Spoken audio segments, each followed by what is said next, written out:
Olá, boa noite. TSE retoma neste momento o julgamento que pode deixar o ex-presidente Jair Bolsonaro inelegível. Na CPI dos atos golpistas, militar que conversou sobre o plano de golpe com o ex-ajudante de ordens de Bolsonaro presta depoimento. Nem aliados acreditaram na versão dele. E você vai ver também. 2 adolescentes são apreendidos no Rio de Janeiro, acusados de estuprar e induzir meninas à automutilação e ao suicídio. Os crimes eram cometidos por aplicativo de conversas pela internet. Estado de São Paulo registra quase 6 mil estupros nos 5 primeiros meses do ano. É o maior número em mais de 20 anos de registros. O governo federal anuncia mais de 360 bilhões de reais do Plano Safra. O valor é quase 30% maior que o do ano passado. Dois adolescentes foram apreendidos no Rio de Janeiro, suspeitos de estuprar e induzir meninas à automutilação e ao suicídio. Os crimes eram cometidos através de uma plataforma de comunicação pela internet. Os suspeitos foram apreendidos em casa, em Pedra de Guaratiba, na zona oeste do Rio, e em Volta Redonda, no interior do estado. Os agentes vasculharam os computadores usados por eles e apreenderam os equipamentos. Uma máscara utilizada para cometer as agressões também foi encontrada. Com ela, o agressor garantiu o anonimato. Os adolescentes de 14 e 17 anos foram levados para a delegacia da criança e do adolescente vítima, no centro do Rio. As investigações da Operação Dark Room, Quarto Escuro em português, tiveram início há 3 meses com o compartilhamento de informações da Polícia Federal e das polícias civis de vários estados.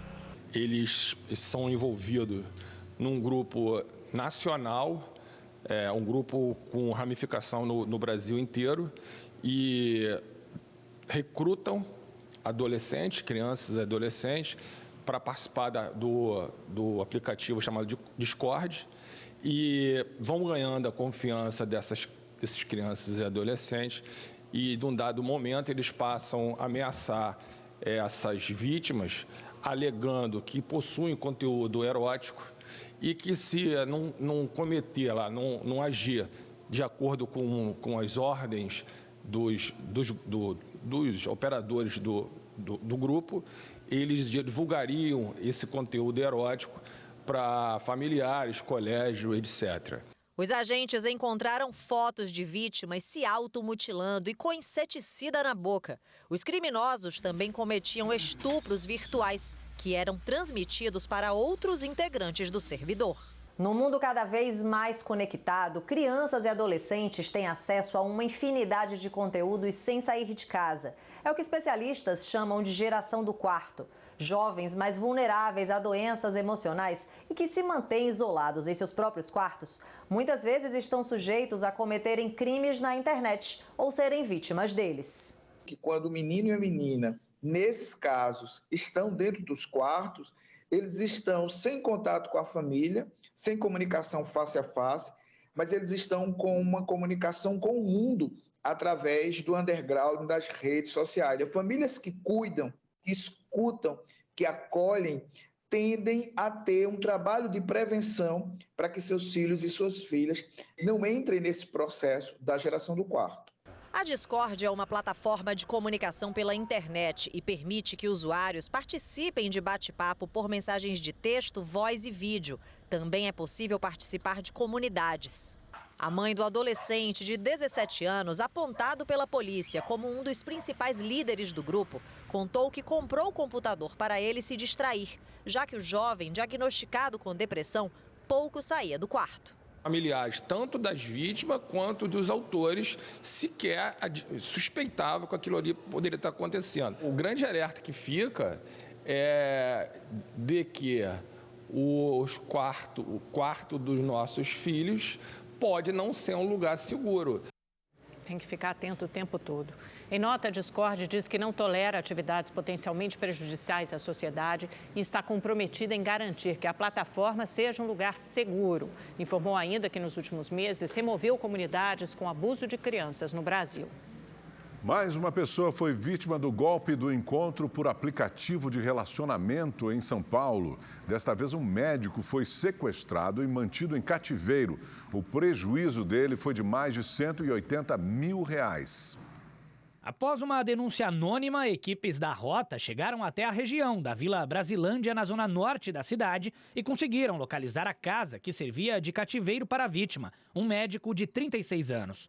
Segundo a polícia, ele ficou mais de 24 horas refém dos criminosos, que o sequestraram enquanto ele esperava por uma mulher que havia conhecido por um aplicativo de relacionamento. A vítima informa que ela reside no município de São Roque e ela conheceu uma pessoa através de um aplicativo de relacionamento e veio fazer um encontro aqui na região da Brasilândia por volta das 15 horas do domingo, quando ela foi rendida por 3 criminosos armados. No cativeiro, os criminosos fizeram transferências bancárias e empréstimos na conta da vítima no valor de R$180 mil. O médico contou à polícia que foi ameaçado e obrigado a ligar para a gerente do banco para liberar os valores solicitados. Ela contou para a equipe que ela ficou a todo momento amarrada, obrigada a ficar de cabeça baixa e apontada para a parede. Ela tinha cordões, cardápios que foram utilizados para amarrar ela. A todo momento ela foi agredida ali, principalmente psicologicamente, mas ela falou que sofreu chutes, ameaçada com facas. O carro do médico foi localizado a menos de 1 quilômetro de onde ele era feito refém. No local, a polícia também encontrou documentos de outras possíveis vítimas da quadrilha. 2 homens e uma mulher que receberam o dinheiro do médico por meio de transferências bancárias foram presos. Como resposta aos casos frequentes de sequestros em que criminosos usam o aplicativo Tinder para atrair as vítimas, o Ministério Público Federal instaurou um inquérito civil para obrigar a plataforma a compartilhar informações com as autoridades. O grupo March, responsável pelo Tinder, afirmou que costuma colaborar com as investigações e que está em processo de lançar uma plataforma exclusiva para as autoridades pedirem essas informações. O número de estupros nos 5 primeiros meses deste ano é o maior já registrado pela Secretaria de Segurança Pública desde o início da série histórica em 2001. Veja na reportagem de Giovanni César. Essa mulher sofreu 2 abusos sexuais. Agora, a filha, menor de idade, também foi estuprada. Fica impune, né? Tá impune até hoje. Ele fugiu. Eu não sei onde que ele tá impune. Como se eu fosse nada. Eu não consegui fazer nada. Nada. Já essa outra mulher foi violentada pelo primo quando tinha 13 anos. Agora sofre com mais um caso de abuso na família. E a vítima é uma criança. Ela tinha menos de 1 ano quando aconteceu isso. Que ela foi abusada pelo próprio padrasto. Aí ele abusou dela, tudo aconteceu, mas não fez nada, né? A dura realidade vivida nessa comunidade da Zona Leste de São Paulo também é vista nos números da Secretaria de Segurança Pública. Nos 5 primeiros meses de 2023, o estado registrou a maior incidência de estupros desde o início da série histórica do órgão em 2001. Entre janeiro e maio foram registrados 5.977 casos, o que equivale a uma média de 39 ocorrências por dia. O recorde anterior para o mesmo período era de 2013. Só no último mês de maio foram 1.299 casos. Até 2018, os casos de estupro eram investigados somente quando a vítima registrava um boletim de ocorrência. Mas a lei foi alterada e de lá para cá, a polícia deve agir independente da vontade das vítimas.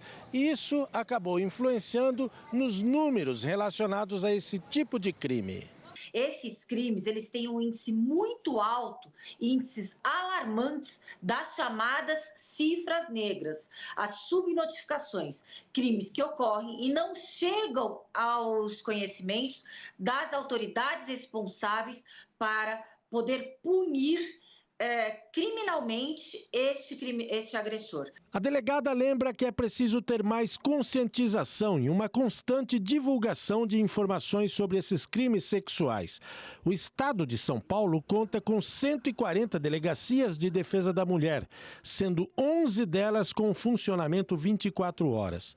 A denúncia pode também ser feita na Central de Atendimento à Mulher pelo número 180. Por mais paradoxal que possa aparentar, quando a vítima ela esconde o crime, ela esconde o agressor, ela não está se protegendo. Ela está sim protegendo este criminoso, possibilitando a impunidade e a reiteração de sua prática criminosa. A Justiça do Rio de Janeiro decidiu que Monique Medeiros, mãe de Henri Borel, e o padrasto, o ex-vereador Jairinho, vão responder por novos crimes relacionados à morte do menino em março de 2021. Monique Medeiros será julgada por homicídio qualificado por motivo torpe e recurso que impossibilitou a defesa da vítima, tortura e coação. Jairinho responderá por homicídio qualificado com emprego de crueldade e recurso que impossibilitou a defesa da vítima, tortura e coação. A decisão de hoje atende ao pedido do Ministério Público e do pai do menino, Leniel Borel. Agora a Justiça poderá marcar a data do júri.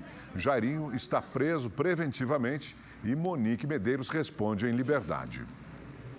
O casal investigado por maus tratos contra alunos de uma escola na zona sul de São Paulo se entregaram à polícia agora há pouco. Ao vivo, o repórter David Diogo tem mais informações. David, nós demos essa história ontem aqui no Rede TV News, assim que veio à tona também aqueles vídeos horrorosos de crianças sendo maltratadas, uma delas até amarrada a um poste, né? Uma coisa impensável. Esse casal, então, está preso agora.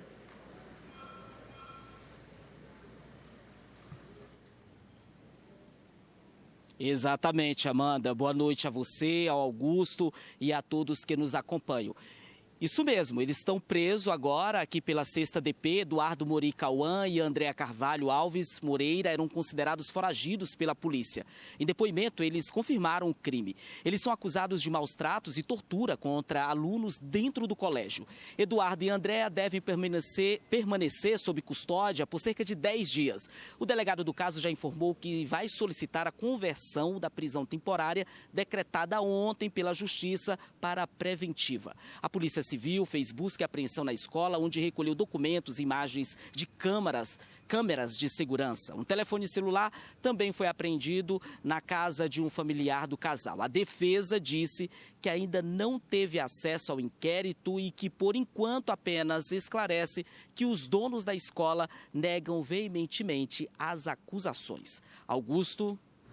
Obrigado, Diogo. E o governo federal anunciou hoje um conjunto de iniciativas em defesa da população LGBTQIA+.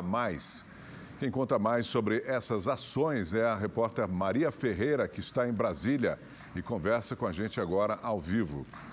Boa noite para você, Maria. Então, como que foi essa ação? Boa noite, Augusto, Amanda, boa noite a todos que nos acompanham. Olha, essas iniciativas foram anunciadas durante uma cerimônia alusiva ao Dia Internacional do Orgulho LGBTQIA+, que é amanhã, dia 28 de junho. E uma coisa interessante é que essa é a primeira vez que a sede do governo federal recebe uma cerimônia dedicada exclusivamente a essa data. Bom, em relação às ações, entre elas foi anunciado foi assinado um termo com 10 compromissos entre o governo federal e as principais empresas de aplicativos de transportes. Essas empresas de aplicativos se comprometeram, entre essas 10 ações, a criar em até 90 dias um plano de ação para falar sobre os direitos das pessoas LGBTQIA+, durante a utilização desses serviços por essas pessoas, dos serviços dessas respectivas empresas. Também foram anunciados ainda uma cartilha de enfrentamento à violência contra a mulher lésbica. Ainda também foi lançado um selo postal institucional dos Correios e ainda vários editais dentro desse tema. Entre esses editais, na verdade, tem um que fala sobre inclusão digital de pessoas LGBTQIA+.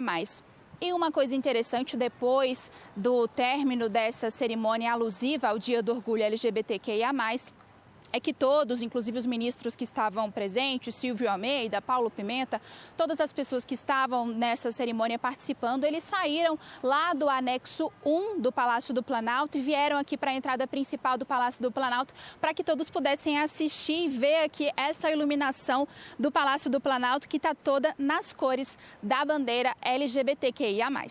Eu volto com vocês. Obrigada, Maria. Boa. O governo federal anunciou 364 bilhões de reais para o Plano Safra de 2023 e 2024. O programa terá uma linha de crédito especial para produtores com práticas sustentáveis. Os recursos vão financiar a produção agropecuária nacional de médios e grandes produtores rurais até junho do ano que vem. Dos mais de 364 bilhões de reais do plano, cerca de 272 bilhões serão para custeio e comercialização e 92 bilhões para investimentos. A taxa de juros média será de 10% ao ano. Os produtores que se enquadram no PRONAMP, Programa Nacional de Apoio ao Médio Produtor Rural, vão ter desconto e os juros de custeio e comercialização vão ser de 8% ao ano. Para os demais, vão ser de 12%. Já as taxas para investimentos vão variar entre 7% e 12,5% ao ano. O valor destinado ao programa teve um aumento de 27% em comparação com o Plano Safra do ano passado, que foi de 287 bilhões de reais. 27% a mais de recursos foi muito suor da equipe econômica, porque o Plano Safra passado tinha taxa básica de juros de 12,75%, e agora foi construído com juros de 13,75%. Equalizar isso é um esforço impressionante. Aumentamos muito o recurso, 27%, e conseguimos abaixar até um pouco a taxa de juros. O plano terá juros reduzidos em 0,5 ponto percentual para aqueles que já estão com cadastro ambiental rural analisado e para os que adotam práticas mais sustentáveis. A ideia é torná-lo gradativamente um importante indutor de ação de práticas produtivas orientadas à sustentabilidade ambiental e à expansão da agricultura de baixo carbono por meio de incentivos financeiros. Durante o lançamento, o presidente Lula lembrou que o setor apoiou a reeleição de Jair Bolsonaro em 2022 e disse que o Plano Safra é uma prova de que o governo trabalha para a reunificação do país. Se enganam aqueles que pensam que o governo pensa ideologicamente quando vai tratar de um Plano Safra. Se enganam aqueles que pensam que o governo vai fazer mais ou fazer menos porque tem problemas ou não problemas com o agronegócio brasileiro. A cabeça de um governo responsável não age assim. A cabeça de um governo responsável não tem a pequenez de ficar insultando e insufrando o ódio entre as pessoas. E o presidente Lula, durante a transmissão da conversa com o presidente, voltou a criticar o Banco Central e os juros cobrados no país. Lula falou sobre as taxas aplicadas nos empréstimos consignados e no agronegócio. Lula disse que cobrar 10% de juros para o financiamento do agronegócio é muito caro e que isso ocorre porque o Banco Central insiste em manter a Selic, que é a taxa básica de juros, em 13,75%. O presidente também criticou a cobrança aplicada nos empréstimos consignados e disse que pretende conversar com o ministro da Fazenda, Fernando Haddad, sobre uma nova revisão. Usando o próprio anúncio do Plano Safra como exemplo, Lula disse que não é possível um trabalhador que dá o próprio salário como garantia pagar uma taxa maior que a oferecida a um empresário. O que eu deixei indignado é o seguinte: o juro, sabe, consignado, crédito consignado, que é dado para a pessoa que tem emprego garantido, que é contado no salário, portanto não tem como perder, é 1,97. 1,97 vezes 1,97, juros sobre juros, dá quase 30% ao mês. Então a minha pergunta é a seguinte: como é que o cara que ganha R$2.000, que pega 1.000 no crédito consignado, vai pagar 30% ao mês e eu estou emprestando dinheiro para os grandes a 10% ao mês? O deles também é caro, quero deixar claro, o deles também é caro. Mas esse aqui é triplamente caro. E ainda falando de taxa de juros, pela primeira vez o Banco Central finalmente indicou que a Selic pode começar a cair. Essa sinalização veio na ata da última reunião do Copom, divulgada hoje pelo Banco Central. Mauro Talhaferri está aqui com a gente, vai falar sobre esse assunto. Boa noite, Mauro. Bem-vindo aqui. Amanda. Que informações esse texto contém? Conta pra gente, Mauro. Vamos lá, boa noite para você também. Bom, quando a gente está falando de Copom, o Comitê de Política Monetária, a gente está falando basicamente de combate à inflação. A inflação aqui no Brasil tem uma meta, quando ela ultrapassa essa meta, o Copom aumenta os juros para forçar a inflação para baixo. E aí, quando vai decidir se vai aumentar juros, se vai baixar juros, o Copom faz uma análise de riscos e que inclusive alguns quadros que envolvem até o mundo. Nessa ata, o que o Copom está dizendo? Sobre o ambiente externo. Está falando que o ambiente externo está diverso. Inflação alta, juros em alta e baixo crescimento econômico nas principais economias mundiais. Muito bem. Aqui no Brasil, o Copom está indicando um cenário um pouco melhor, um cenário mais positivo, com o crescimento do PIB no primeiro trimestre, o desemprego estável e a inflação em queda. Mas atenção para esse ponto. Ainda acima da meta. Isso é importante da gente fixar. Sobre a inflação, o que a ata diz especificamente sobre a inflação no Brasil? Teve uma queda mais rápida em função dos preços administrados, que são aqueles preços que são regulados por contratos ou regulados pelo setor público. Mas agora a velocidade da queda da inflação deve ser menor. Isso é um ponto de atenção. O Copom também indica que existe uma expectativa de inflação e que isso é perigoso. Por quê? Se eu sou um comerciante e acho que os preços vão subir, eu não espero a inflação. Eu aumento meus preços antes da inflação e isso gera uma bola de neve nas inflações. E o Copom ainda aponta algumas incertezas em relação ao El Niño e à efetividade do arcabouço fiscal que ainda está no Congresso. E agora vem o ponto da ata que todo mundo estava esperando para saber. Vamos colocar aqui no telão. O que aconteceu quando eles foram decidir? Houve uma unanimidade em manter a taxa de juros a 13,75%. Isso foi anunciado na semana passada. O que a gente não sabia é que houve uma divergência em relação aos próximos passos que o Copom deve adotar na política de juros.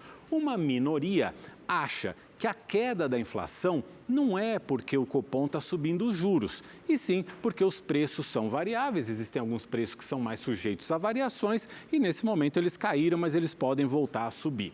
Mas isso foi a minoria.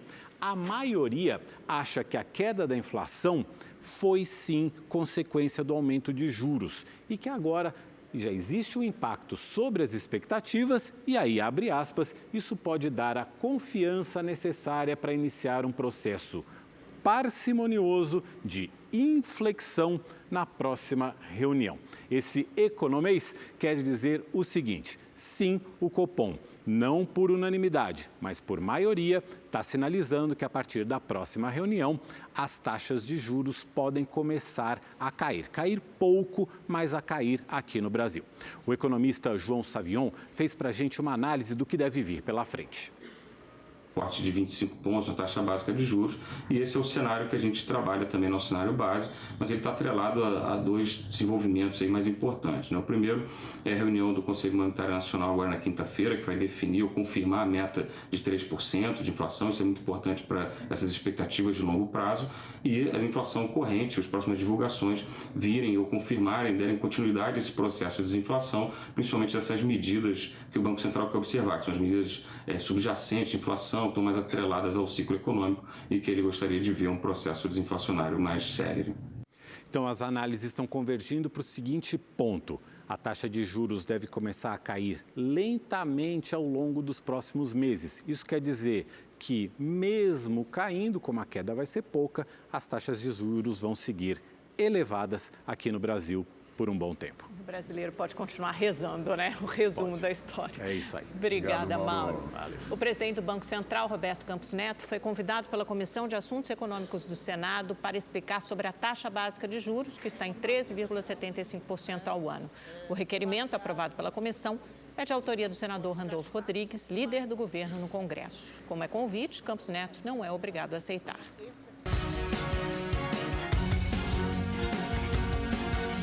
Carol, e 2 jogadores do Santos foram afastados pela direção. O que aconteceu? Exatamente, foram pegos na balada por torcedores do Santos. É isso mesmo. O Lucas Pires e o Natan estavam numa festa na cidade de Santos. Claro que a cidade não é muito grande. E encontraram torcedores do clube. Foram intimidados por esses torcedores, como vocês acompanham aqui nas imagens. E teve, lógico, que quando chegaram hoje para treinar, às 9 horas da manhã, atenção, essas cenas aqui foram das 5 da manhã.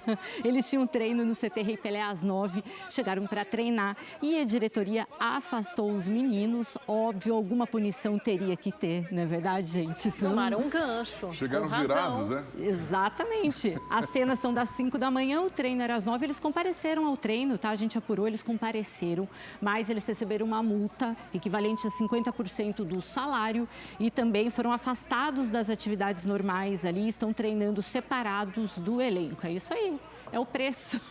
Quem nunca foi trabalhar virado da balada? Eu nunca fui, não. A primeira pedra, quando éramos jovens, Augusto. Exatamente. Olha, e falando no Peixe, aí, falando no Santos, apresentou o técnico novo hoje, é o Paulo Turra, e ele já falou em entrevista coletiva e vocês acompanham um trecho agora. O Santos vai ser uma equipe agressiva, uma equipe intensa. Caso contrário, não há caminho. E eu fui bem claro na minha apresentação para os jogadores. Competição, competir, intensidade e emergência. Nós vamos colocar o nosso vestiário em ebulição. Em ebulição. O nosso vestiário tem que viver o dia a dia. O nosso vestiário tem que comemorar uma vitória. O Santos está precisando dessa mexida, né, Carol? Obrigada, gente. Obrigado eu volto você. logo mais, semana que vem. Até. Obrigada. Ótima noite para você.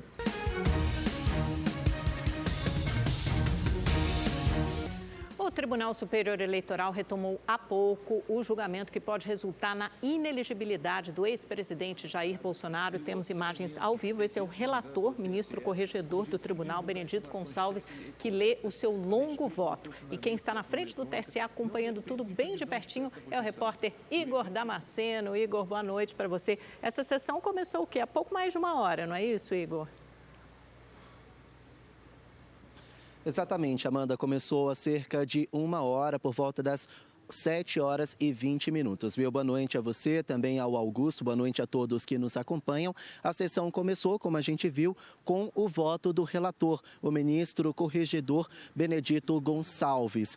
Todo o voto dele está num documento que reúne quase 400 páginas. A íntegra foi entregue aos demais ministros da Corte Eleitoral. Só que nesse momento ele lê um resumo, é uma versão bem menor do que a íntegra do voto. Isso para dar mais celeridade ao julgamento. Pelo que a gente viu ali nos primeiros momentos de fala de Benedito Gonçalves, ele deve votar pela inelegibilidade do ex-presidente Jair Bolsonaro e de seu candidato a vice, Walter Braga Neto. A previsão é que a sessão vá até a madrugada e pode ser que alguns ministros nem registrem o voto hoje, viu? Nos bastidores, o que se fala é que o Partido Liberal, a legenda de Bolsonaro e de Braga Neto, é que o PL conta com outro ministro, Raul Araújo, para conseguir um respiro.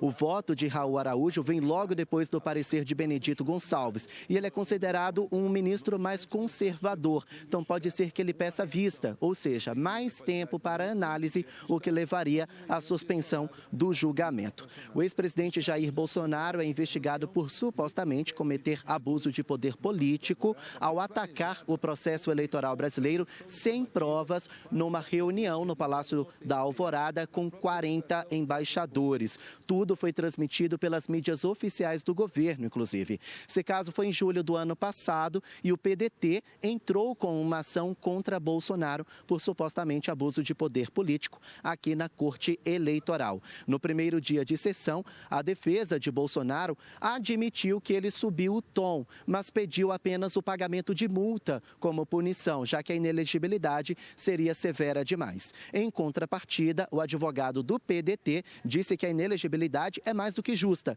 já que ele atacou sem provas as instituições e o processo democrático. A gente vai seguir acompanhando e a qualquer momento posso voltar com novidades. Amanda. Igor, você falou aí do pedido de vista, que é mais tempo para os ministros analisarem, poderia dar 3 meses de sobrevida, entre aspas, a Bolsonaro.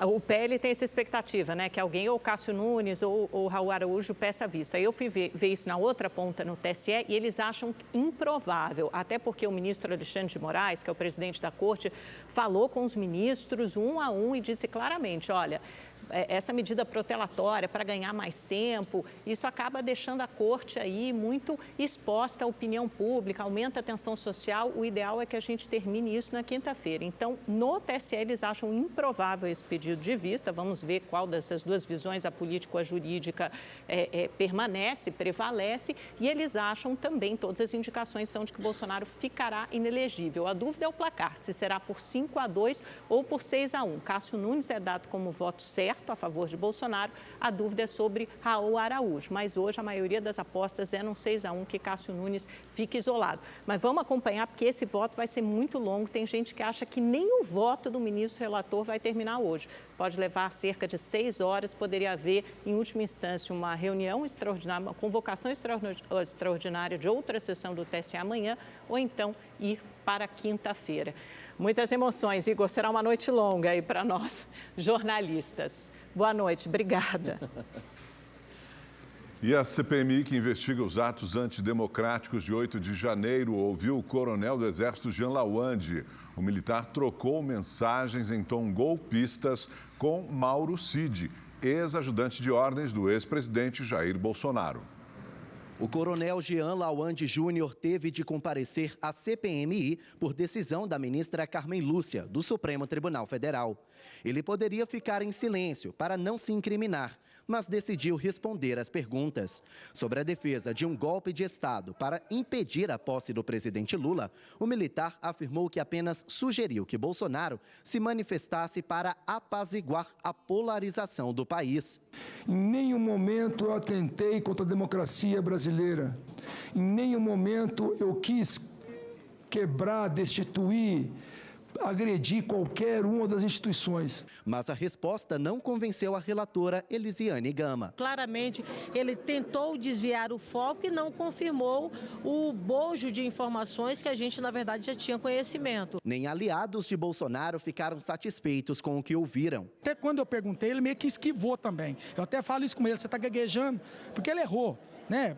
Uma pessoa que preza pela democracia, pela liberdade, não vai ficar pedindo golpe de Estado e intervenção. A comissão convocou Lawande quando o ministro Alexandre de Moraes quebrou o sigilo das conversas entre ele e o ex-ajudante de ordens de Bolsonaro, o tenente-coronel Mauro Cid. De acordo com as investigações da Polícia Federal, o coronel Lawande queria que Bolsonaro denunciasse supostas inconstitucionalidades do STF. O plano era fazer das Forças Armadas um poder moderador, que indicaria um interventor com poder supremo. Em uma das mensagens, Lawande pede, pelo amor de Deus, para Cid convencer Bolsonaro a tomar uma atitude contra o resultado das urnas e afirma: o presidente vai ser preso e, pior, na papuda. Para a maioria dos integrantes da comissão, as mensagens que Jean Lawande Júnior e Mauro Cid trocaram contribuíram para os atentados de 8 de janeiro. Vocês planejaram um golpe.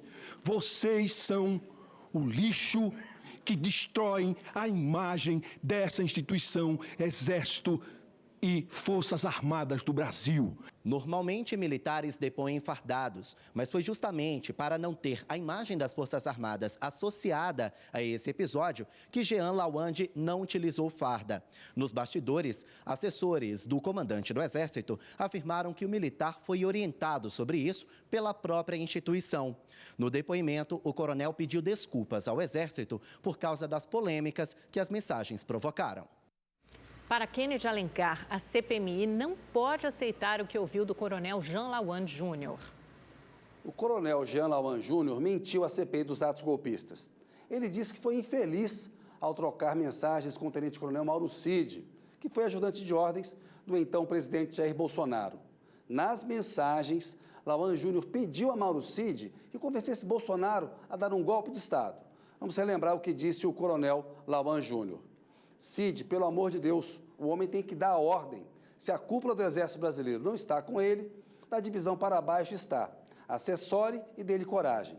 Num outro trecho, Lauan Júnior afirmou que Bolsonaro deveria dar o golpe porque não tinha mais nada a perder e acabaria preso da Papuda.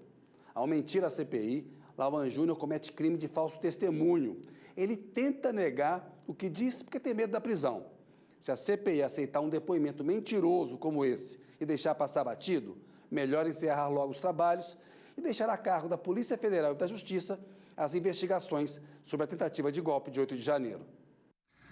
E o ex-ajudante de ordens de Jair Bolsonaro, Mauro Cid, vai prestar depoimento na CPMI na próxima terça-feira. Depois de muita polêmica, a revisão do Plano Diretor de São Paulo foi aprovada na Câmara de Vereadores. As alterações dividem opiniões. Urbanistas acreditam que a proposta pode tornar os imóveis mais caros e aumentar o fluxo no trânsito. O texto segue agora para a sanção do prefeito Ricardo Nunes.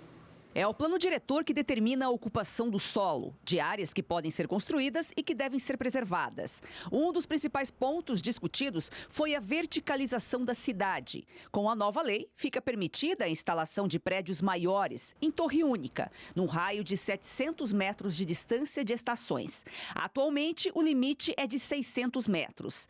Em relação a pontos de ônibus, a ampliação passa de 300 para 400 metros.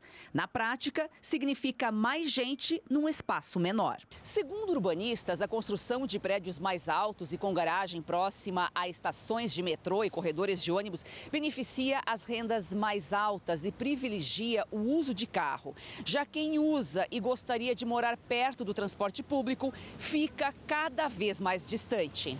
Embora a proposta original e toda justificativa dentro desse debate seja aumentar a oferta de moradia junto ao transporte coletivo para quem usa transporte coletivo, ofertando apartamentos mais baratos, na prática não é isso que aconteceu. A nova proposta também prevê a construção de prédios altos nos bairros, onde normalmente há maior concentração de casas. Hoje, as construtoras podem fazer edifícios com área útil 2 vezes maior que a do terreno. O texto amplia para 3 vezes o tamanho do terreno. É muito importante dizer que é totalmente possível adensar mantendo diferentes tipos de edificações. Por exemplo, pequenos predinhos de 2, 3 andares, dependendo como eles são construídos e o tamanho dos apartamentos, têm muitas vezes densidade maior do que uma enorme torre. A revisão do plano diretor deveria ser votada em 2021. Em razão da pandemia, foi adiada para este ano. O estudo foi aberto para a população. Mais de 160 entidades da sociedade civil apresentaram sugestões. Nós realizamos mais de 50 audiências públicas dentre todas as regiões da cidade. Então, realizamos nas regiões, aqui na Câmara também, diversas delas. E além da Comissão de Política Urbana, que é a comissão temática do assunto da revisão do plano diretor, nós também abrangemos todas as outras comissões temáticas da casa. O prefeito Ricardo Nunes vê na verticalização um caminho para melhorar o déficit habitacional, que hoje é de 400 mil unidades. A gente precisa ver o plano diretor dentro de um contexto amplo de cidade, proteção ambiental, analisar a questão do déficit habitacional, a questão de mobilidade. Péssima notícia para o planeta. A destruição de florestas tropicais cresceu 43% só em 2022. O Brasil responde por quase metade da devastação. O estudo feito pela plataforma Forest Watch mostra a aceleração da perda das florestas primárias nos últimos anos.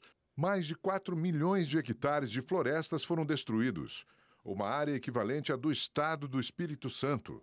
O Brasil foi o país com a maior taxa de perda de florestas, 40% do total. Quase 2 milhões de hectares da floresta amazônica foram desmatados em 2022. Em sequência, vem o Congo e a Bolívia. O porta-voz da Amazônia pelo Greenpeace, Rômulo Batista, relata que o estudo mostra a aceleração do desmatamento. Aqui ele traz a perda na quantidade de florestas primárias, que são aquelas florestas virgens. E assim como o desmatamento, a gente teve um aumento muito grande nos últimos anos. A diferença é que no ano passado, na taxa de desmatamento, a gente teve uma leve diminuição e nessa perda de florestas primárias continuou tendo um aumento. E hoje o pequeno Guilherme, de 8 anos, teve alta do hospital em que estava internado no Rio de Janeiro. O vascaíno deixou a unidade de saúde escoltado pela Polícia Rodoviária Federal. O Guilherme é fã da instituição e foi representado pelos agentes, presenteado com um boné da PRF. Na semana passada, a história do Gui, que sofre de uma condição que deixa a pele supersensível, viralizou. Após passar 16 dias em coma, o abraço dele, da mãe Tayane, emocionou o Brasil. Boa sorte para o Gui e para toda a família dele. Nosso mascotinho do Vasco. Rede TV News fica por aqui. Uma ótima noite para você. Uma boa noite. Amanhã nos encontramos novamente às 7h20. Esperamos por você. Tchau.